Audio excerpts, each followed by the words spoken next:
জামাতে ইসলামের মতো এই ধরনের একটা জাতিবাদী টেন্ডেন্সি রয়েছে মাজারে গানের মাধ্যমে, বিভিন্ন বক্তব্যের মাধ্যমে, এটা তখন ওই যে ধর্মবাদী জাতিবাদ যেটা, তখন বিপন্ন বোধ করে। যে আপনি যখন সেকুলার জাতিবাদের পতন হয়েছে, এটা তো আপনি বুঝতে পেরেছেন। ওকে, মতবাদ হিসেবে পতন হয়েছে। সেকুলার জাতিবাদ একটা রাজনৈতিক ফ্যাসিস্ট শক্তি আকারে তার পতন হয়েছে। কারণ আগের আপনার হাতুড়ি লীগ এখন নাই, আওয়ামী লীগের সন্ত্রাসী আমরা দেখছি না, ফলে তার অন্তত সাময়িক চোখের সামনে দেখতে পাচ্ছি যে তার একটা পতন ঘটেছে। ফলে এই ধরনের দুর্বলতার সুযোগে যারা ধর্মীয় জাতিবাদী, ওরা কিন্তু দাবি করে ওরা ইসলামের কথা বলে। ইসলামের সঙ্গে কোনো সম্পর্ক নাই, ইসলামের জাতিবাদী কোনো স্থানই নেই, ইসলাম জাতিবাদ বিরোধী।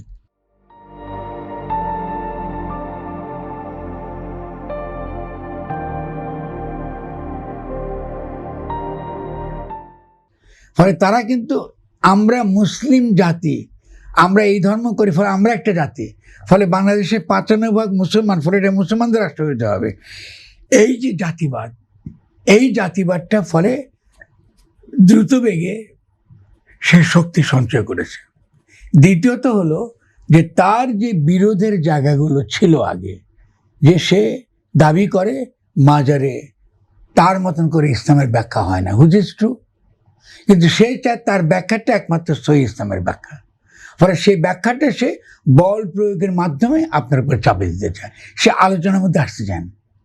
কারণ মাজারগুলো গড়ে ওঠে প্রথাগত ধর্ম যে প্রশ্নগুলোকে উপেক্ষা করে, বা যে প্রশ্নগুলোকে, যেটা দর্শনের প্রশ্ন, ফিলোসফির প্রশ্ন, এটা সে সহ্য করতে পারে না। কেমন? ওকে, সেই তর্কগুলো যখন তোলে মাজারে গানের মাধ্যমে, বিভিন্ন বক্তব্যের মাধ্যমে, এটা তখন ওই যে ধর্মবাদী জাতিবাদ যেটা, তখন বিপন্ন বোধ করে। কিন্তু সে চায় অথরিটি। যেহেতু আগের ধর্মনিরপেক্ষ জাতিবাদের পতন ঘটেছে, এই শূন্য স্থানে সে নতুন শক্তি নিয়ে আসতে চায় এবং তার নিজেই জনগণের পক্ষে সে ক্ষমতা চায়, এটা সে চেয়েছে। এখন দেখুন, আমি একটা ছোট উদাহরণ দিই। এই যে মাজার ভাঙিয়েছে, কারা ভেঙেছে সেটা ভিন্ন তর্কের বিষয়, কিন্তু মাজার যে ভেঙেছে সেখানে জামাতে ইসলামের ভূমিকা ছিল, এই অভিযোগ তো উঠেছে, সাংবাদিক তুলেছেন, আমি বলিনি, সাংবাদিকরা তুলেছেন। তার মানে বোঝা গেল এমনকি জামাতে ইসলামের মতো এই ধরনের একটা জাতিবাদী টেন্ডেন্সি রয়েছে, ধর্মীয় জাতিবাদী টেন্ডেন্সি, যার সঙ্গে ইসলামের কোনো সম্পর্ক নেই, ইসলাম জাতিবাদ বিরোধী।